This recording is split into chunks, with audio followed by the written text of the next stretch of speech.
सौभाग्यो वरवंदनो सुदिनतो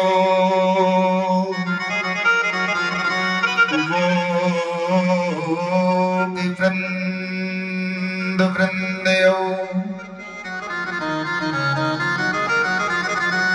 नान्याय स्पृहा रघुपते हृदय स्मदीये सत्यं वदामि च भवानि खिलान्तरात्मः भक्ति प्रिय चिरग पुंगव निर्वरां मे कामादिदोष रहितं कुरु मानसं च। बड़ी सुंदर किष्किंधा कांड की कथा। महाराज राम जी सरकार को सबरी मैया ने बताया कि विष्णुमुख पर्वत पर सुग्रीव अपने भाई बाली का सताया हुआ अपने मंत्री हनुमान जी के साथ कुछ सैन्य टुकड़ी के साथ रहता है, आप वहां चले जाओ और उससे मैत्री कर लो।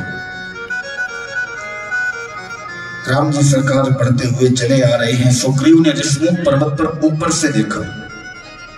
जैसे ही राम जी को देखा सुग्रीव को संदेह हो गया, बोले हमें लगता है कोई बाली का दूत आ रहा है। अच्छा, संदेह क्यों हुआ? क्योंकि राम जी सरकार को जिस समय सुग्रीव ने देखा जानकी मैया के बिना देखा।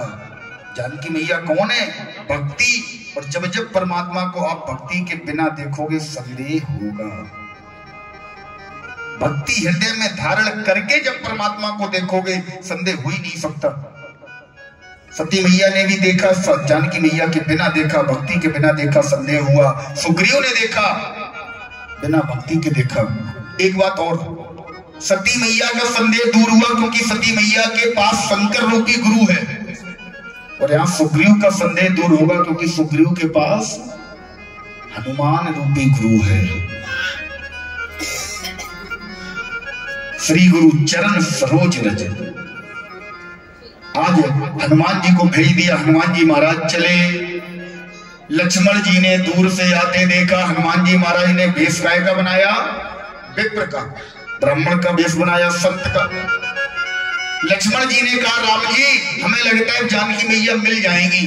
बोले क्यों? बोले देखो सामने से ब्राह्मण देवता चले आ रहे हैं, विप्र भगवान चले आ रहे हैं, हमें लगता है विप्र के दर्शन सुबह सुबह उठते ही विप्र के दर्शन हो जाएं तो मतलब दिन शुभ जाएगा, हमें लगता है जानकी मैया मिल जाएंगी। राम जी थोड़ा जल्दी चलो, हम इन विप्र महाराज के ब्राह्मण देवता के चरणों में प्रणाम करेंगे। राम जी ने कहा भी चलो, तो जब ब्राह्मण देवता तुम्हें प्रणाम करने दे तब तो तुम करोगे। बोले क्यों? देखो अभी सामने चलो फिर पता चल जाएगा।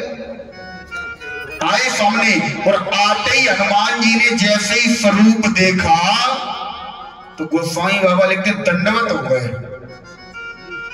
दंडवत हो गए राम जी के चरणों में। राम जी के चरणों में कौन दंडवत हो गया? हनुमान जी। वेश काय का बनाया? ब्राह्मण का। अब राम जी ने लक्ष्मण से कर लो प्रणाम। तुम जिन ब्राह्मण देवता को प्रणाम करने वाले थे, ये ब्राह्मण देवता हमारे चरणों में लंबे लंबे लेटे हैं, इन्हें तुम दंडवत प्रणाम करने वाले थे। लक्ष्मण जी बोले भैया सावधान हो जाओ। बोले क्यों? बोले ये ब्राह्मण असली नहीं है, ये फसली ब्राह्मण है, नकली वाला। क्यों?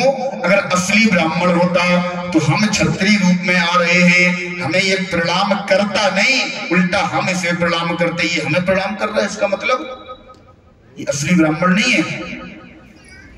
खड़े हुए हनुमान जी महाराज हाथ जोड़कर पूछा, बोले प्रभु को तुम श्यामल गौर शरीरा, क्षत्रिय रूप फिरो बन पीरा, कोमल भूमि कोमल पद गामी, के हेतु बन बिचरो स्वामी। कौन हो तुम? को तुम श्यामल गौर शरीर, तुम्हारा सुंदर गोरा शरीर, श्यामला शरीर, तुम कौन हो? ये वन की भूमि अत्यंत कठोर है, यहाँ तुम क्यों घूम रहे हो? तुम्हारी देह को, तुम्हारे स्वरूप को देखकर लगता है कि तुम तीन देव में कोई, नर नारायण की तुम होई। क्या तुम तीन देवों में से, त्रिदेवों में से कोई हो? क्या तुम नर अथवा नारायण का अवतार हो? कौन हो तुम? लक्ष्मण जी ने कहा, भैया पंडित जी भले ही नकली हो लेकिन हैं बहुत चालाक। एक ही सांस में इतने प्रश्न कि तुम हरिदासन में कोई, कि तुम नर नारायण कोई, कि तुम तीन देव में कोई, को तुम श्यामल गौर शरीरा, छत्ती रूप धरो बनबीरा। एक ही सांस में इतने प्रश्न। राम जी ने कहा रुको। राम जी ने उत्तर देना चालू किया। कैसे? राम जी ने कहा, कौशले से दशरथ के जाए, पितु बचन माने हम आए। पहला उत्तर, हम कौशल्या नंदन दशरथ के पुत्र हैं। कौशल्या और दशरथ के हम पुत्र हैं। पिताजी का वचन मानकर हम यहां आए हैं। एक निशाचर ने, निश्चर आह हरी मैं नारी, एक निशाचर ने मेरी नारी का, मेरी स्त्री का हरण कर लिया है, इसलिए हम वन में घूम रहे हैं। और अंत में राम जी ने एक बात कही, बोले आपन चरित कहा हम गाई, बेप्र कयो निज कथा बुझाई। हमने अपना चरित्र तो बता दिया, गाई शब्द पर ध्यान दें। गोस्वामी बाबा ने लिखा, आपन चरित कहा हम गाई। गाई का मतलब गाकर सुनाया? बोले नहीं, गाने का मतलब प्रसन्नता से हमने कह दिया। हनुमान जी यही समझ गए, बोले जिसकी स्त्री का हरण हो गया हो वो फिर भी गाकर, यानी प्रसन्नता से अपनी व्यथा बनाए। 14 वर्षों के लिए जो वन में भटक रहा हो वो प्रसन्नता से अपनी बात बताए। और व्यक्ति होते तो रोकर, बोले हम 14 वर्ष के लिए वन में भटक रहे, हमारी पत्नी का हरण हो गया, रोकर कहता। लेकिन राम जी कैसे कह रहे हैं? आपन चरित कहा हम गाई, प्रसन्नता से कह रहे हैं। महाराज हनुमान जी यही समझ गए, बोले प्रभु हम जान गए। तुरंत चरणों में लेट गए, चरण पकड़ लिए, बोले प्रभु आपकी प्रतीक्षा में तो आज तक हम ऋषमुख पर्वत पर रह रहे थे, आप मेरे राम हैं। प्रभु आपसे हाथ जोड़कर एक विनती है। बोले क्या? बोले हम सुग्रीव की अधीनता में रहते हैं, सुग्रीव हमारा राजा है, भले ही बाली ने निकाल दिया लेकिन हमारा राजा है। हम आपसे एक विनती कर रहे हैं, सुग्रीव से मित्रता कर लो। रावण महाराज लक्ष्मण ने कहा, सुग्रीव से मित्रता? हनुमान जी और कोई नहीं है मित्रता करने के लिए। बोले क्यों? बोले सुग्रीव से मित्रता करने से हमें क्या लाभ होगा? हनुमान जी ने कहा तो घाटा क्या है? बोले घाटा ही घाटा है। क्यों? बोले देखो राम जी को ऐसा व्यक्ति चाहिए जो समर्थवान हो, जो राम जी की मदद कर सके। हम क्यों घूम रहे हैं? बोले राम जी की पत्नी जानकी का हरण हो गया इसलिए आप घूम रहे हो, कोई ऐसा व्यक्ति मिले जो आपकी मदद करे। तो सुग्रीव मदद कर देगा? बोले हाँ कर देगा। लक्ष्मण जी बोले जब सुग्रीव अपनी खुद नहीं बचा पाया, बाली ने अपने यहां बिठा ली, तो ये हमारी कारण से डरवाएगा। बाली ने सुग्रीव की पत्नी को बंधक बनाकर किष्किंधा नगर में रख दिया था। जो अपनी पत्नी लेकर नहीं आ पाया, इसकी खुद की पत्नी किष्किंधा बाली के यहां बंधक है, तो ये राम जी की कैसे डरवाएगा? तुम ऐसे व्यक्ति से बोल रहे हो मित्रता कर लो। बोले राम जी अपना राज्य छोड़कर चले आए, इसका राज्य छीन लिया गया, सुग्रीव का राज्य बाली ने छीन लिया, ऐसे व्यक्ति से मित्रता करवा रहे हो? कोई ढंग का व्यक्ति हो जो मदद कर सके। राम जी ने समझाया, लक्ष्मण ये बाली का मित्र है, बाली का भाई है, और इससे मित्रता करने से निश्चित ही हम जानकी को बहुत जल्दी खोज लेंगे। आज हनुमान जी महाराज दोनों भाइयों को कंधे पर उठाकर ऋषमुख पर्वत पर सुग्रीव के पास जिस समय पहुंचे, सुग्रीव से वार्तालाप हुई। सुग्रीव ने अपनी सारी बात राम जी सरकार को बताई। राम जी सरकार ने अपना पूरा वृतांत सुग्रीव को बताया। तो सुग्रीव बोला, प्रभु जिस समय हम लोग ऋषिमुख पर्वत पर बैठे थे तो पुष्पक विमान ऊपर से जा तो रहा था, उसमें एक स्त्री बैठी थी, हम समझ नहीं पाए।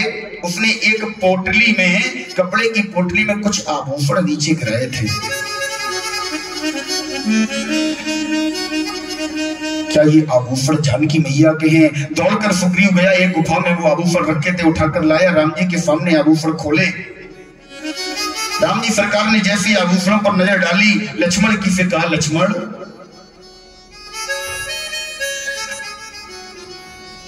ये देखो, ये मुद्रिका क्या तुम्हारी माता जी की है? लक्ष्मण ने नेत्रों में आंसू भर लिए, बोले भैया अगर आपने पायल दिखाई होती तो एक बार मैं पहचान लेता।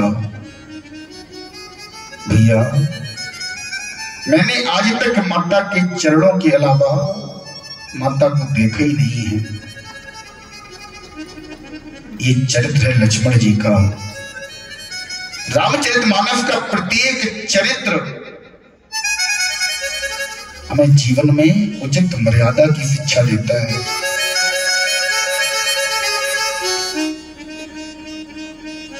सुग्रीव ने जिस समय वो पोटली दिखाई जिसमें जानकी मैया के आभूषण थे, लक्ष्मण जी ने कहा, सुग्रीव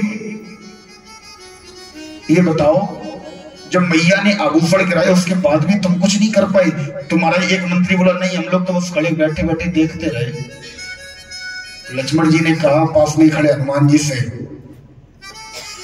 मैया ने आभूषण इसलिए नहीं गिराए कि तुम हमें दिखाना। बोले फिर? बोले तुम नीचे बैठे रहे देखते रहे, तो मैया ने अपने आभूषण इसलिए फेंके जब तुम इतने सारे वीर योद्धा होकर भी तुम कुछ नहीं कर रहे, तो लो ये आभूषण पहन लो। तो तुम कुछ करना ही नहीं चाहते हो। महाराज सुग्रीव से मित्रता हुई, भगवान ने बाली का वध किया। बाली का वध करने के बाद सुग्रीव को किष्किंधा का राजा बनाया, अंगद को युवराज बनाया। अब भगवान ने चतुर्मास के बाद जानकी मैया की खोज प्रारंभ करी। चारों दिशाओं में टुकड़ियां भेज दी गई। चारों दिशाओं में दक्षिण दिशा की जो टुकड़ी बनाई गई, जो दस्ता बनाया गया, उसका नेतृत्व कर रहे हैं बाली नंदन अंगद जी महाराज। अंगद कोई साधारण नहीं है। 10,000 इंद्र में 10,000 हाथियों में जितना बल है उतना बल होता है एक इंद्र में, और 10,000 इंद्रों में जितना बल है उतना बल होता है एक महारथी में।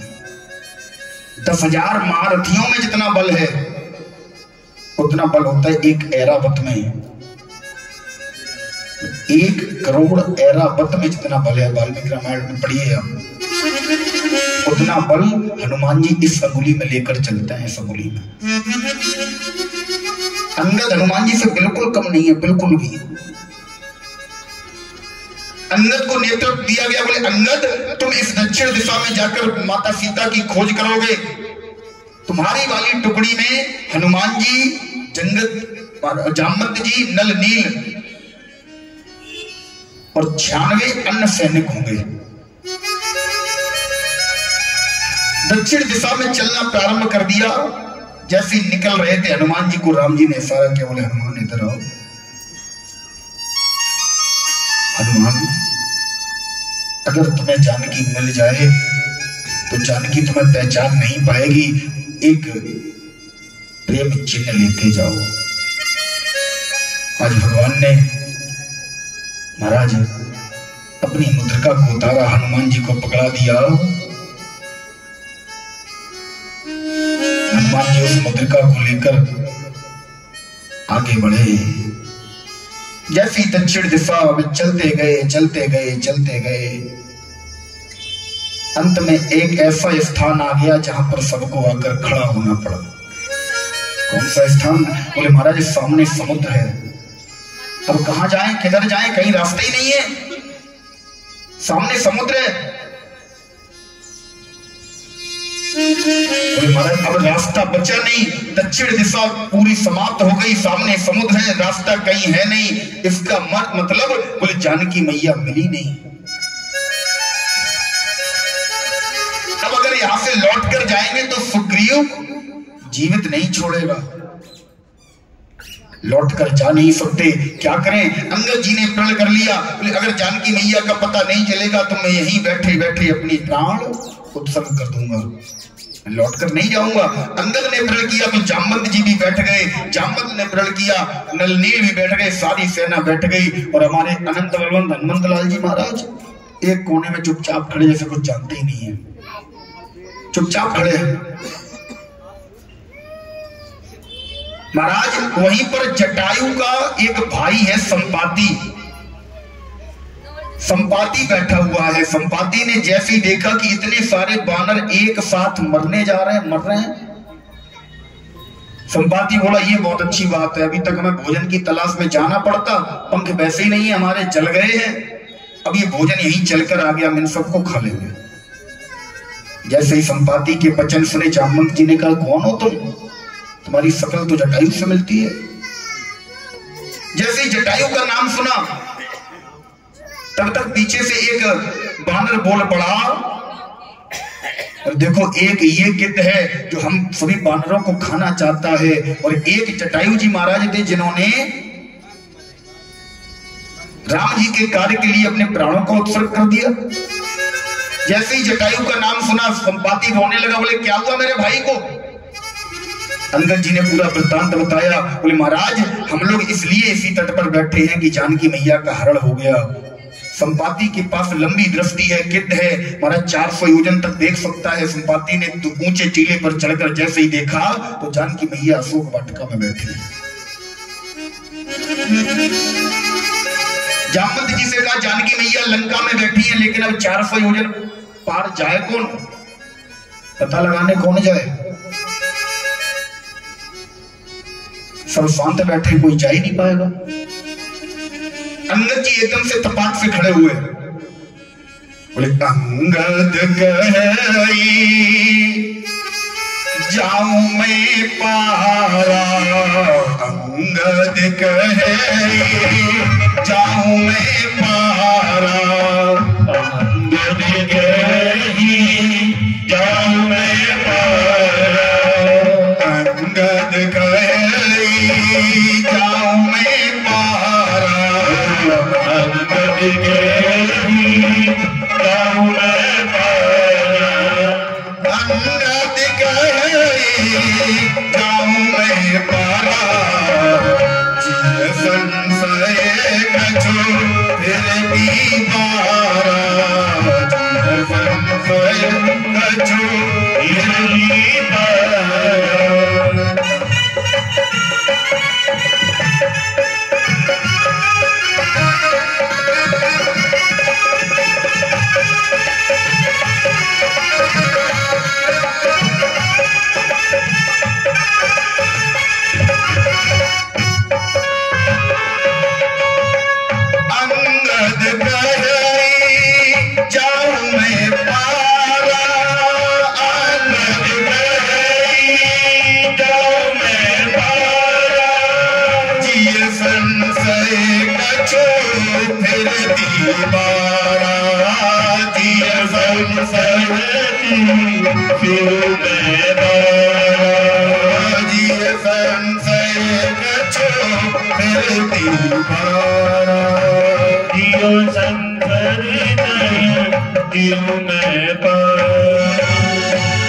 अंगद जी तपाक से बोले देखो जामवंत जी, मैं जा तो सकता हूं लेकिन लौट कर नहीं आ सकता। एक छलांग में भरूंगा यहां से सीधा 400 योजन पार, समुद्र के पार लंका में ही गिरूंगा जाके, लेकिन लौटने में संदेह है। बोले क्यों? अंगद जी जानते हैं कि अक्षय कुमार को ये वरदान है, जो रावण का पुत्र है ना अक्षय कुमार, उसे ये वरदान मिला है कि अगर अंगद उसे कहीं दिख जाए और वो एक छोटा सा तमाचा अंगद को मार दे, अंगद मर जाएंगे वही।